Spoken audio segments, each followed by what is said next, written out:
Alright, hello and welcome to the channel. If it's your first time here, please do subscribe.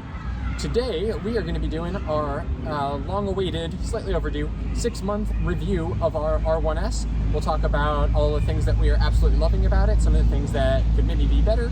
We'll talk about all of the maintenance and issues that we haven't had at all, and what you can expect from a little bit more of like a long-term ownership perspective with the Rivian and the R1S right here on the heels, I guess, of the refresh version basically coming out very soon.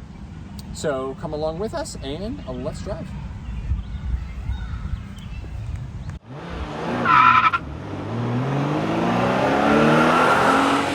Let's ride. All right, so we've had our Rivian R1S for a bit over 6 months now. Actually pretty close to. And over 6 months. We got it the first week of December. And it's the first week of June. Correct. Oh yeah, sorry, that's 7 months. All right, well, we'll get to that, but yeah, let's talk a little bit about how things are going, what it's like from a long-term ownership perspective. We're at 8,500, actually by now we're probably closer to 9,000 miles. So we've been using this a ton, including this big road trip that we're doing right now. And we have been absolutely loving it. Yeah, 8,860 miles. And you're driving it every day, so why don't you start? What are you finding with this? I like it. It's gotten hot here in the New York, New Jersey area. Very hot, and the cooling seats is like. I'm enjoying it. Yeah, I like, got mine going honestly, right now. like if I know you like everyone's like, no, you don't really need it. Actually, no one says that. You need it. You need cooling seats. I feel like it's so nice. I don't feel like I don't need to have the air conditioning on. Yeah, that's what as high when the cooling seats are on. It's I mean, it's similar to heated seats. Like, you don't know that I don't like you need it seats. until. But it's the same thing. You don't need to use the climate control as much, so it saves a little energy. Yeah. And you also don't know that you need it until you have it. Maybe it's more like a heated steering wheel now. Yeah. Like, once you have it, you don't want to go back from not having it. But I love it is nice. I would also say that now that it's hot, if I don't remember to put the air on before getting in the car after work all day, holy hot balls. Yeah. This is like an oven. Like, I just start pouring sweat, and that's where the cooling seats come into play, because it helps. Actually, I feel like the cooling seats kick in much faster than the air after the car's been hot.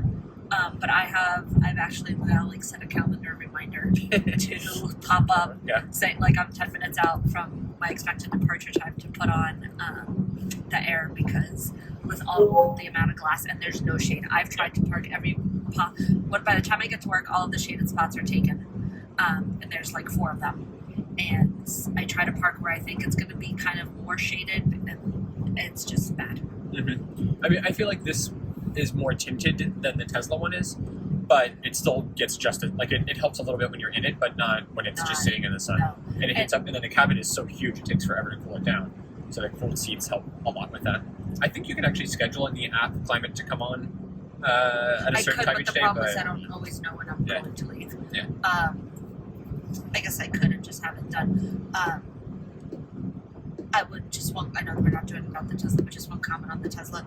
You put that shade in from whatever company sent it to you. Yeah. Game changer. I feel like the car stays much cooler. Oh, look, Axel. And Axel's like, Axel, don't wake Anders up, please. Yeah, I wish we could find, well, I'll have to keep an eye out, but hopefully I can find a sunshade for here too. Yeah, that would be nice. Later, but what else? So you never used like the highway assist thing, right? I never use highway assist. It wouldn't on the Garden State. It just wouldn't. I don't like. I would be so stressed out all the time. Make people drive like such complete fools. Yeah. I'm not even a huge cruise control person. Even in like from like. Yeah. That's just a thing. Like, I don't like that sensation. I know it takes time to get over it, but I just don't like that sensation of not being in control. We missed the opportunity to get you in the Tesla for full self-driving while we have the trial for that, but whatever. No, we didn't miss the opportunity. He keeps asking me to do it. No, but it ends tomorrow. Oh, shame. Yeah. That's a separate video we still have to do. Some of the enhancements that they've done are starting to grow on me a little bit. It still looks like a game of Grand Theft Auto, but regardless. Okay. The other thing I love the frunk. I love the frunk on here. We've had a frunk on the Tesla, but I love the frunk on here because it has a button, so I can actually open it myself, and I find that 90% of the time I'm more likely to use the front than the trunk because stuff rolls around in the trunk more. Yeah. And then usually, like, if you grocery shop or whatever, you can do the pull through and put stuff in there. Yeah. So we in the Tesla, we essentially don't use it often. Every once in a while, but not much. And the two main reasons I would say are it's not powered open and closed. It's only you have to do it either from the app or from inside the car. And the second is that there's no button on the outside. This has both of those, which makes a big difference in terms of usability. And even I use it a lot more too. Like for this trip, I just packed a bunch of stuff up there too. What'd you put on there? Actually, I could have put everything. A DAC. On there. Yeah, pretty much. Yeah. What else? How? I mean, first is like when we were first buying it, and I forgot it. The other thing is the amount of attention that you get with this car, especially if you're going to put stuff in the front at a Costco. I seem like a friendly person. I am not a friendly person. I don't enjoy talking to strangers. Please don't stop me. I just struck up a conversation with the amount of people that see me huffing and puffing, juggling 3 kids and putting groceries in here, feel the need to have a conversation with me about this car is astounding. I joke, I am friendly, but it's just like the amount of people that are trying to have a conversation with us about this car. Oh my God, that's so cool. And then telling me all the reasons they can't go electric. And I'm like, yeah. This one woman said, I could never do electric. I don't even remember to put gas in my car. But that requires you to stop somewhere. This you just have to plug it in at home like your cell phone. Yeah. Like you. Okay. You're never going to convince people like that. No. And I wasn't even trying. I was just like, okay. And I get more stops than you do. Like I've only been asked about the Rivian like once. I had a woman wait me out at their lacrosse game because she was interested. They were getting their Rivian later. They had upcoming delivery or they had an order put in for one, and she wanted to hear about it. Just wait till the R2 happens and this becomes much more mainstream. Like we'll be asked about it all the time. I feel like it's already mainstream. I see so many on the road. How often do you get asked like what it is? My boss asked me what it was, and then I got chastised for driving electric. Yeah, but I thought there'd be more people who were like, okay, what is it? Oh, Rivian, who makes that? Rivian. But it actually seems like around us in New Jersey, most people know what Rivian is. Dropped so drastically. Okay. Yeah, Rivian seems to have like a pretty good... Yeah, we're going to stop teeping. Rivian seems to have like a brand established somehow. Like, I feel like Tesla was more of, what do you mean Tesla? Yeah. But maybe because it's becoming like more common. I feel like maybe like Lucid or Fisker or VinFast and stuff, like you'd get that more. But I think Rivian, people are a little bit more aware of. So it gets a little bit more coverage. I also think Rivian has like a more distinct look, so it's different. Yeah. Whereas if like a Lucid kind of looks like a sedan that someone else could have put out. Sure. Yeah, I mean, I think that as far as like the brand or like the attention goes, it's different attention than like if you had a Cybertruck or something where people would be like inside your car and stuff. I feel like this is just more like people interested and excited about it. I think this is just like this one. I don't know how to explain it because the Cybertruck also is catchy, right? Like what is that thing? Whereas this, it's like it's a sexy looking car. Yes. Yeah. I think it's more unique and stuff too. So as far as like it's a sassy looking car, Axel. As far as maintenance and stuff goes, I think Rivian's got weirdly like a reputation that for like quality control issues and people needing a lot of things fixed right after they pick it up. We have not had a single thing. No service.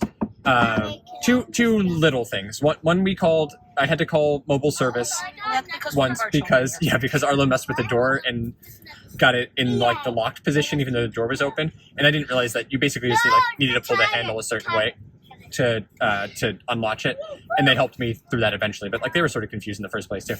So that was like not a real one. And then the other thing is this dome light up here. When we first picked the car up on the drive home, it kept turning on for no reason while we were driving. And then it hasn't done it again for months. And then the other day I hit a big pothole and it came back on. But you just turn it back off and it's fine. So it's like one of those things where we should get it looked at and have it fixed. But it's not worth it on its own to just do that. So we'll just live with it. There might be something loose in there or something. But yeah, we haven't had any like even, I was going to say significant, but like not even significant, but even minor problems with this. Nothing with the suspension. One of my coworkers got one and was asking me if we ever heard like a weird screeching sound driving around. And I was like, I don't think so. You hear the air suspension like raise and lower and kind of click sometimes, but it wasn't that. He sent me a video of it and it sounded horrible, but we have not had anything like that. So knock on, and we can knock on wood in here. No issues at all. We haven't had to do, obviously, like oil changes. I guess I had to refill the washer fluid once. I think they just didn't fill it up all the way. Yeah, because it hasn't been leaking or anything. It's been holding it fine. And we aren't at the point yet where we need to worry about like tires. Maybe we should probably like. I know there are people who say at 8,000 miles you should rotate the tires already, but we're not going to do that. So we haven't done that. That's the case we need to rotate tires on the Tesla. Yeah. This especially just because of how heavy it is. You're supposed to do it often, and we use conserve mode. Take that to get it done? There's any tire place. Rotating just means they take it off and they switch. I understand that. I could do it. I'm not going to. I could do it. And we also, I mean, we don't use conserve mode most of the time, just on like road trips like this. But it also leads to more wear in the front than the rear because you're driving with the fronts. What about like comfort in space? I could use more space. You would say that about a Escalade, the big Escalade. I feel like this is the side. No, the sizing is perfect. I mean, I think so much stuff fits in it. But Anders, no, there's so much space. We haven't really put it to a full test yet. When we go down the shore, that'll be the ultimate test. But we're also going to put stuff up there, roof racks on, like the thing up I there. don't even think like some of the stuff we can just put in the front too. Like if sand gets in there, it won't be that hard to get it out. And even if it doesn't come all the way out, because sand never comes all the way out, it won't be the end of the world. Yeah. Okay. Okay. What are the things that you are not enjoying about it? The proximity of our children. Is that so much you can do about that? I still wish it was captain seats. Yeah. Like that still is kind of annoying. I mean, it's fine, but what it means is that we end up splitting the kids up this way only on long trips where it's kind of worth the investment. When we're just driving around town from thing to thing, all three of them just line up here in the middle row and then go in the back because you have to fold the seat down to get back there. It is fine. It's just it would be nicer with captain seats. But and your other thing is like the maps and software. The maps. I wish. In general, Rivian, if you're watching this, I do have like a short list of little improvements that I don't think would be a lot of time investment. That would make users feel better. Okay. I was doing my intro. Okay. Now I go into one. I think if you could do the windows closing automatically upon leaving the vehicle, that would be huge because we have that in. I mean, granted, spoiled, but we have that in the other car, and I'm used to that now. And now I have to remember to check all the windows, especially after the kids have been in here, just to remember that all 4 windows potentially could be open, something like that. I don't think you can do this now. It would be like a refresh in the model, like the foot sensor on the trunk to open, the gate to open. That would be also huge. The constantly opening and locking and unlocking thing when I went sorry, actually, it made me realize. What I realized is they actually wouldn't need to like add new hardware. There's a camera right in the back that you can see. They could use camera vision and just detect that you're there and waving at it. But I could see it also erroneously opening up when someone walks by. Yeah, but it could be a setting. But it could be a setting that if you have your key with you. So the maps, like for sure, like I think they're dated, guys. Like it still says that there's a Smash Burger in town. That Smash Burger hasn't been there for like 2 years. I think it's been like 6. And then there was something like highway number wise too. Yeah. It was like, and it was like for a while because we've driven on that highway before. I think also when we were picking it up because it would send Mitsubishi way. Yeah, instead of Rivian Road. Instead of Rivian. Like, come on, guys, you should have that changed on your own maps. Right. I also it doesn't give you route options. So like when you're going somewhere, right, and there's like more than one way to get there and there's like a shortest way, distance wise, etc. It doesn't give you that option. So there's more times than I would like that I'm actually using my phone to start until this map catches on to what I'm doing. To be fair, Tesla only just did that, and I'm pretty sure Rivian is working on that because they just did automatic reroutes if there's more than like 5 minutes or 10 minutes or something traffic-wise. But I'm with you. Like, they definitely need to do it, but it at least seems like they're kind of working toward it. My point is, if you're like a technology / car company, right? You're not or a car / technology company. It's not like the maps that are in the Buick, right? And if you're not going to have Apple Play, where I could have my phone plugged in and automatically have the Google Maps, that does it, then you should be striving to do it. So that. I would say think those are my biggest one. Oh, for whatever reason, I don't know. This is like a stupid thing, but like, why can't it like just switch to my setting when I'm on my name? Like, why do I need to do the Tyler? That's a bug. It is most but again, that's a bug. Like that needs to. It's been working for me again now. I haven't had. Mine was fine 3 days this week, and then the 4th day I got in, and I was like down on the ground. Yeah, there's just something fun. So what we're talking about is when you get in, it knows who's opening. Well, actually, this seems to do a much better job than the Tesla does of like knowing who's actually getting in the car. Yes. Although I haven't had that problem with the Tesla as much lately either. I don't know. I do every time I get in the Tesla too. Okay. This seems to at least know which one of us it is when you get in. And on your profile, it knows your seating and steering wheel and mirror positions. And it mostly goes back to them when you go to your profile. But just sometimes, and it's very hard to predict when, it doesn't. And that's incredibly frustrating. And then you like basically have to cycle through different profiles to get it to go back to yours. So whatever that bug is just needs to get fixed for sure. And then the other thing I noticed, I don't know if you've noticed, the car hasn't been kneeling when I go to park. Oh, it always has. I've never not had it. It has it like not consistent with the kneeling. Okay. Maybe I need to change something on my settings or something. I don't know. Yeah. But it hasn't. There's usually the little icon pops up to say cancel kneeling. Yeah. Hit here. Yeah. And there's been days when I've gotten to work and I'm just like, okay, I'm hopping out today. You would notice more than me because although I don't know, I feel like I would notice the difference, but for me, when it doesn't kneel, I need to swing both legs out and hop out. There are just a bunch of software bugs. Like I give Rivian is doing a great job with software updates. We're getting new features like every month, and it's getting better and better and better. But like there are bugs that get introduced regularly. I feel like their QA needs to be a little bit better as time goes on. And none of these things are like showstoppers. They're all just like little things that I think are minimal investment to get back up to really give like that user experience. Yeah. It's the same conversation that I have with like our IT team. I'm like, guys, as far as I remember, this is like an if-then statement that you have to add to code. It can't be that much effort that you have to exert, but okay. Yeah. So it's like my list of things beyond what you said is... Oh, sorry, one more thing. This center console thing, storage-wise, is just a black hole, a deep black hole. That cool. It goes up to like it goes up to like my elbow when I go in there, and it's just unorganized and chaotic. Yeah. They could have at least had like a shelf or a removable shelf that we tried to put in, but it doesn't fit correctly. It's just not for this car, a glove box, guys. Well, they're doing that with the R2, but but not on the refresh of the R1, and I agree.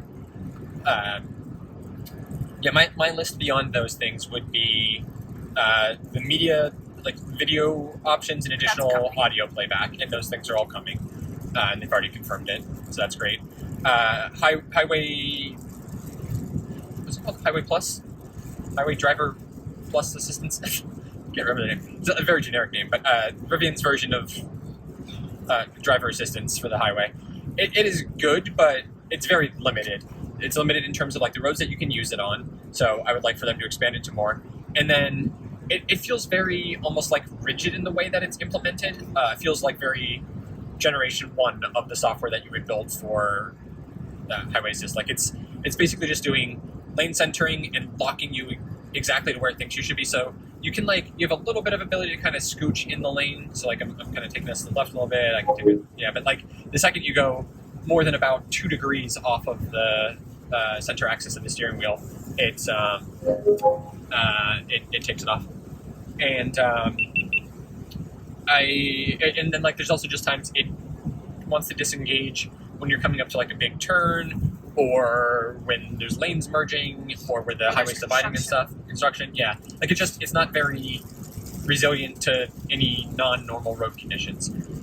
And I get why it wouldn't be like in the first implementation of it, but I would like to see them make big improvements to that in the future too. So they have said that they are going to be improving it, that there's like additional sensors that they're going to be adding to the refreshed R1s. And then there'll be like a premium driver assistance package or subscription that you can get. But I hope, I don't even know if we'll be able to get that since we don't have those additional sensors. And I hope that they bring most of that functionality back to the existing R1s as well. I think that's pretty much it. I mean, little minor things, right? There's, like you said, there's no showstoppers. Is there anything that you regret at all about getting this?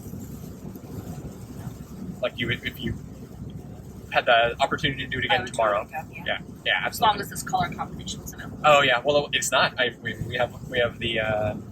We're never getting rid of this car. I love this color. I know. See, I'm not a white SUV or a black SUV. I know. I'm a green. What color green is this? Forest green SUV. Yeah. What kind of mental state does that put me in? Like, how ratchet am I then? Yeah. I mean, what are we going to do with the R2 when we don't have this combination? Why are we getting an R2? I thought you were getting all of them. We'll see. They just started producing them. Or a 1X or an iX.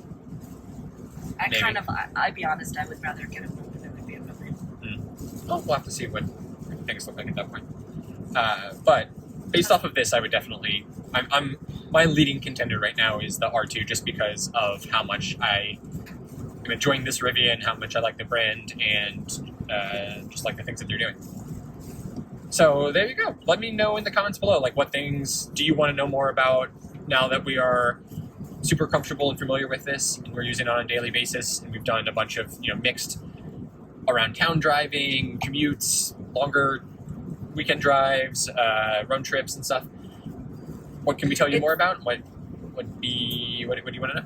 I wanted to say the other thing that I really enjoyed, I forgot to put this in, the camera angles and like seeing it, because parking Big Mama is it's interesting sometimes. And it's not that much bigger than the Buick, which is the thing, but I don't know why I have such a hard time with like positioning it. Yeah. It's just big and it's long. I love the camera degrees angles too, especially the 360 one, and like being able to see if you're in the lines and stuff. I'm an excellent driver, like everyone thinks. I'm way above average. I'm an expert, except when it comes to parking in between the lines. For that, I'm terrible. So I appreciate having this. Oh, and I absolutely love the ride on this too. The adaptive air suspension is great. Then having Neil mode to make it easier to get in and out of is a great feature with that. It works all the time for me. And being able to like lift and lower for different conditions, so being able to go nice and high if you're like off-roading, which we'll probably never do, but it's nice to know we could, and lower to get better efficiency. We'll go off that weird thing when you come off-roading. Then these guys go to college in another 10 to... How old are you? 10 to 14 years. Yeah. It's nice to go lower for better efficiency, but overall, like the quality of the ride on this, I think, has ruined me for almost any other vehicle. And it's comfortable. Yeah, it's very and it's quiet. It's so quiet. It has ruined, all of those things have ruined me with the Tesla. Like, before this car, I thought the Tesla was fine in terms of ride quality, noise, and comfort, and this has made me realize how bad the Model Y is on those things, at least in comparison. And again, this is a twice as expensive vehicle. It's different. I'm going to get a ton of hate for having said this, but there's a huge difference, and Tesla could do a lot better. I know, like on the refreshed Model 3, a lot of those things have been addressed, but on the Model Y, at least, ours is still the same one you can get now, and it's not great.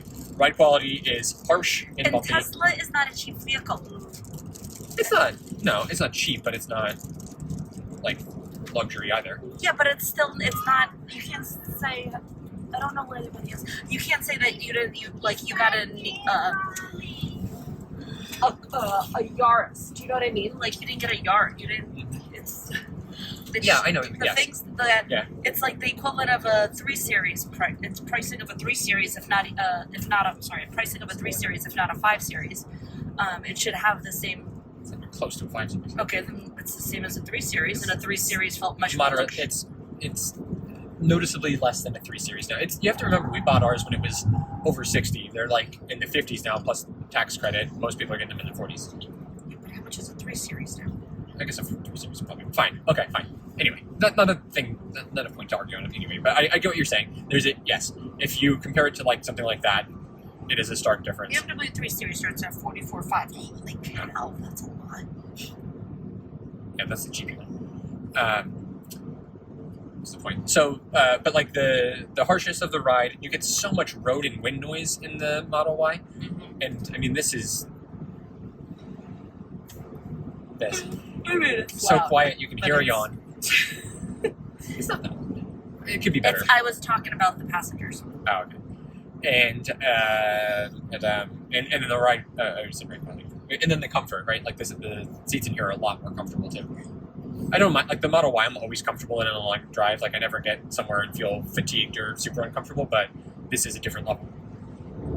All right, so that's what it's been like to live with the Rivian for 6 months, and by the time this trip is done, over 10,000 miles, I think. Yeah, maybe not. A little bit less. So yeah, with that, thank you so much for watching, and we will see you out there on the road.